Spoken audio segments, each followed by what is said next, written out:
এবং শিক্ষা অত্যন্ত জরুরি হচ্ছে উপজাতি, তাদের যেহেতু শিক্ষার অভাব ছিল অতীতে, ফলে তারা তাদের অর্থনীতিকে ঠিক সেভাবে সমন্বয় করে তুলতে পারছিল না।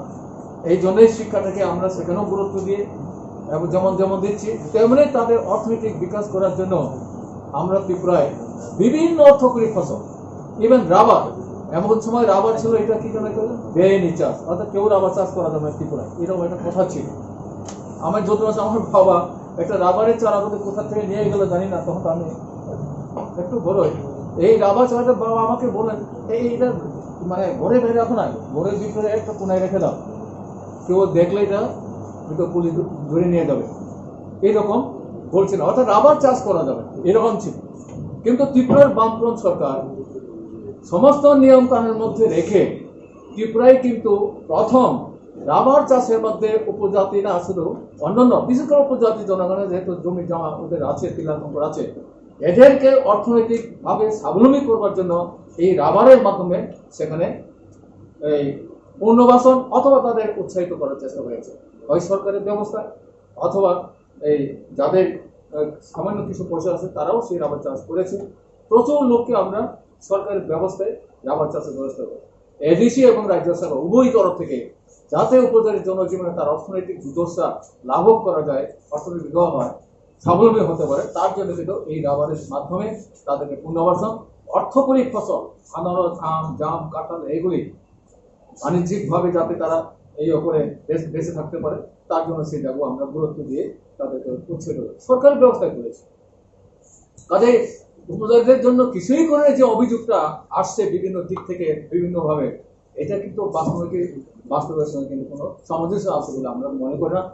আমি কেন, এটা ত্রিপুরার মানুষও মনে করবে আমি জানি না, ত্রিপুরার মানুষও তো মনে করবে না, এগুলো তো চোখের দেখা, কি ছিল, কোথায় কি অবস্থায় ছিল, আজকে কোথায় গিয়ে ওরা পৌঁছেছে, এটা তো ত্রিপুরার মানুষের চোখের সামনে বিদ্যমান রয়েছে, জানে তারা। তাদের এটাকে অস্বীকার করলে কিন্তু এটা ঠিক মানে বাস্তবটা তাকে অস্বীকার করা ঠিক হবে।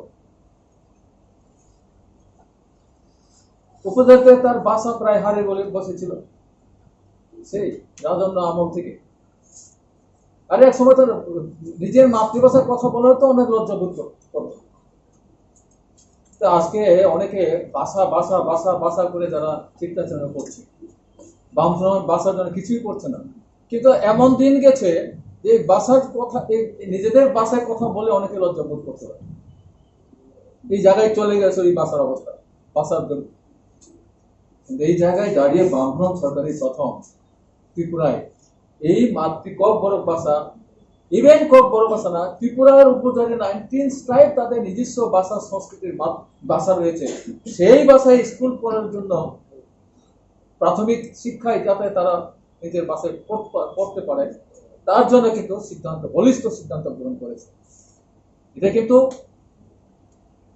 এটা বড় একটা চ্যালেঞ্জ নিয়েছে বামফ্রন্ট সরকার। আর সেই ভাষায় আজকে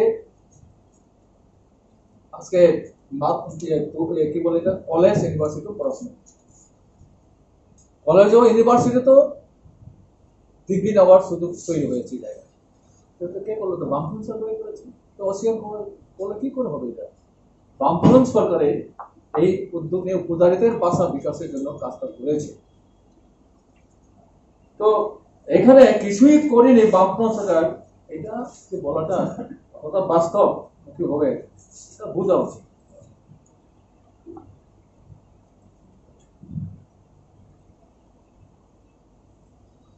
আমরা এর মধ্যে